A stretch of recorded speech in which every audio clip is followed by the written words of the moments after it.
Vohani eng mazali va durdona taomlardan bo'lmuş Samarqand oshi qanday tayyorlanadi? Ish avvalo qozonga zig'ir yog'ini solishdan boshlanib, yog' qizigach mol go'shtini lahm joylar qovuriladi.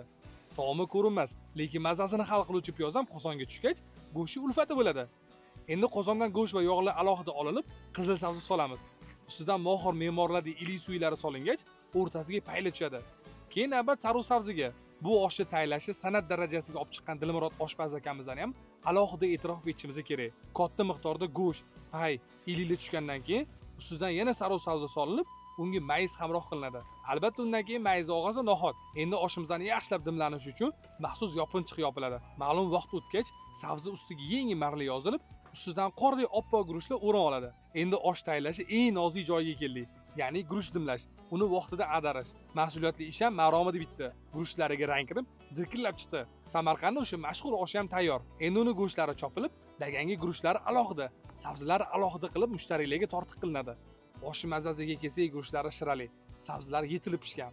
Go'sht va paylari xil-xil bo'lib ketibdi. Mazasi menga rosa yoqdi. Agar siz ham shu oshdan yeb ko'rmoqchi bo'lsangiz, Mazal Parkinskiy chorrahida sizni kutib qolishadi. Qozonlar 10 da va kechki 17:00 ochilarkan. Aniq lokatsiya Telegram kanalda bor.